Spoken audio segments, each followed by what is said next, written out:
Hello everybody and welcome back to the Omega Given channel. This is Omega Given myself. I guess that's just my gamer tag, username, all that stuff. Today we are going to talk about the Township Tale timeline according to my speculations, my theories and such. I have a whole theory, speculative timeline of how the Township Tale is going on and stuff like that, and I made some big changes today. They're not really evidence changes. We didn't find like too much evidence that we didn't already know, other than like we found a couple things that we'll have to maybe build upon in future videos. It's not that enough to put into a full video other than what we kind of like thought through today, but we added it to the lore board, which I will go to right now. So this is the lore board. On this lore board we have this is my section right here. We have like a map of like all the different locations that have different stones, sandstone, wood, earthworks and stuff like that.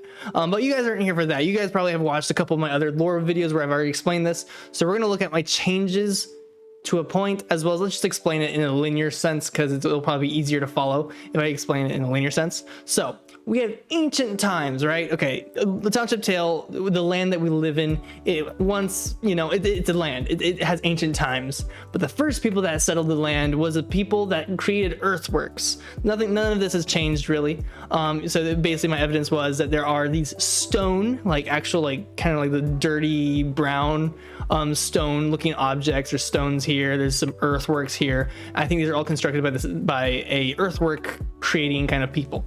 Maybe they didn't have that much technology, but they did have some mythical powers that we technically have today. So I think that is those people. Those are the earthwork people. And then the Artificers come along. These are the people that actually built on top of those people. So either those people maybe over time transitioned into the Artificers, or maybe the Artificers came along and took them out and then built on top of their shrines brand new shrines that are also mythical, and they basically implemented some of the features that the earthwork people had into their own shrines. So you can see a couple instances of this, as this shrine has like some of the earthworky nature into their stone that they have, like this dark gray stone, which I kind of like to say it's kind of like a granite. Maybe it's a quarried kind of stone because they had higher technology to be able to make these objects. And here you can see like maybe they had like a little hand pressing thing where you do the ritual to activate the shrine. They maybe took that from the old earthwork shrine and put it into the new shrine. So that's kind of like those kind of things. So the earthwork people were before the Artificers came along, they built on top of it. Some stuff that I kind of concluded is that there's the Battle of the Tower. We don't know who did this battle. I'm more speculative that the Terabata were the ones that fought at the tower. Maybe the big bad actually happened at this time. This is kind of where I'm actually somewhat going on. The big bad, aka the Terabata, the Gotera, and the Phantoms arrived at this time from the Artificers' powers of doing stuff. And I think that maybe caused a siege on the tower from the Terabata or whatever the big bad was. I just still need a lot more information about what this big bad is. It's literally just the black box of we have no idea of like something happened in the world. But basically the tower was invaded. I think that this battle might have been the deciding factor of what happened to the Artificers. It has a lot of evidence that there was a battle within the courtyards going all the way through the tower to the very top of the tower. And my conclusion is that the Artificers didn't simply just die. They disappeared either by teleporting away or something different, and that's because of the big hand at the top of the tower. I think that is some kind of mythical seal on the land that must have maybe helped prevent something or whatever. So I think that's like they seal the land as it is now. That's kind of what I'm going on, and that's maybe what this seal is. I have no evidence of this. This is just my speculation, completely speculation and everything. So we're just gonna leave that be at that. Then maybe in this time to like towards the close of the Artificers disappearing throughout this land, another civilization in the mines built the trials. Before I was kind of speculating that the trials I didn't know where they happened, but I'm pretty sure the trials happened after the Artificers, and it's because the trials are still sealed by the time we get to them, making it so the trials are definitely something that stayed there, like that no one touched. So the Artificers have, teleporters all the way down level 100. So they definitely have passed through the trials, but for some reason still sealed. So I think the trials happened after the Artificers. And I am going to say, if you can see here, goblins. Yes, there's one instance where there's goblins in a picture. I don't know if it's over here, but there's goblins in a it's not in a real picture of in game. It's in a artwork that is like theoretical artwork, you know, like how they draw like supposed ideas for games and such. They have one of that in early development of the game. There might be goblins in like, you know, the mines. So I think that these goblins must be tinkers, just like in, you know, other universes like World of Warcraft and, well, the Warcraft world, that these goblins are tinkers, kind of like that, where they might have actually had the steampunk technology to be able to build the trials. So they built the trials and they stored away their valuables in the trials.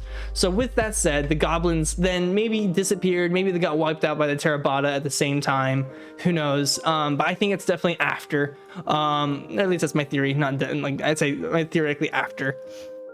So then we move on. So the goblins, artificers, the earthquake people, they're all in the past.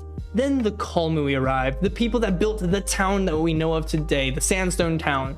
So those people arrive, they either invaded or they just, you know, came into the land and stated their presence in the land.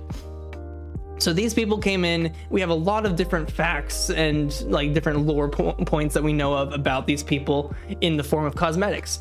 These people were people that loved, like some people of them loved the sun, some people of them worship some kind of ritual, aka the big bad. Maybe the Kalmui was dabbling a little bit in what the artificers might have dabbled in at the time, and with that they might have brought the big bad back around. I think there might have been the big bad a couple times in this history, so maybe the big bad was like, you know, phased away until the Kalmui arrived, and then it came back because they started dabbling the same stuff that the artificers did. Now, why I think this doesn't interfere with the trials or the televators is because I think these people, the Kalmui, would have mithril and silver and like those things actively available in the town for us to find. I feel like mithril is an item that would not, you know, spoil over time, but their items did spoil over time. Their bronze and stuff did spoil.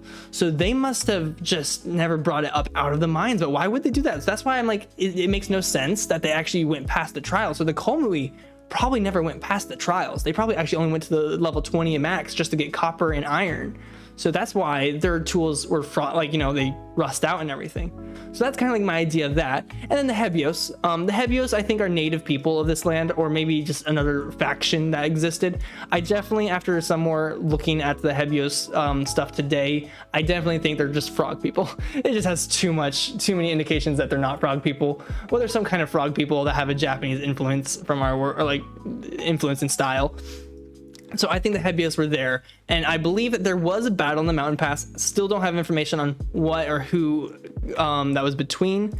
Then there's the Battle of the River. I think the Battle of the River seems more like it must have happened between the Gotera and the Gotera and the Kalmui.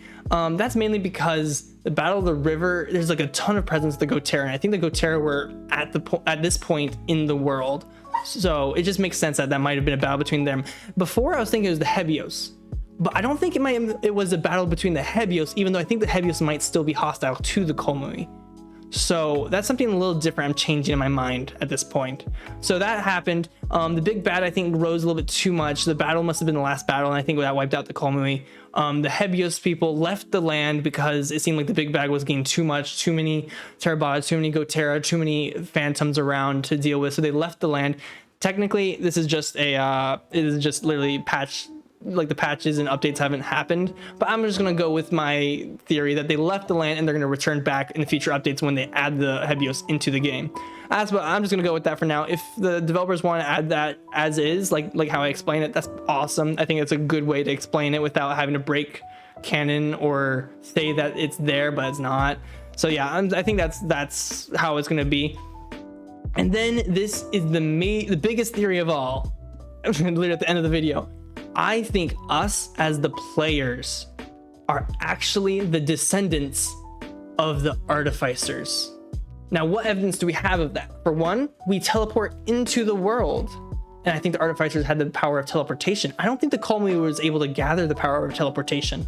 So I think we are the descendants of the Artificers because we can, one, teleport into the world, and two, we don't just die where our remains lay on the ground. Like it seems there might be remains on the ground in the world for the Kalmui. So when we die, we almost transcend into an ethereal sense. So I think our bodies are like transcended. We're a different kind of people than the Kalma we were. So I think that so one, teleportation. Two, we have some kind of mythical abilities about us that we have harnessed and still harness to this day, aka descendants. Three, we have tools right off the get-go that the Artificers made. We have the camera, we have the social tablet. Those two things are made out of, the dark gray stone, and it must have been crystal implementation to make them work the way they do. Now, I do know there are mechanics in the game, but what if it just means that we are actually the Artificers and we have these technologies, and that our previous ancestors fled this land because of the big bad, and we see that the big bad's, dying down again in the land. So we're coming back as the ancestors, being like, we are going to reclaim what once was in this world, the world of the Township. That is my big change on the theories. I hope you like it. If you do, please give this video a like and subscribe. Comment down below what your theories are. What things do you agree with? What things do you disagree with? What other ideas I have not touched that you think would be a really good addition to these theories? Please let me know. And yeah, we'll maybe include them next time. Thank you for watching. Bye-bye.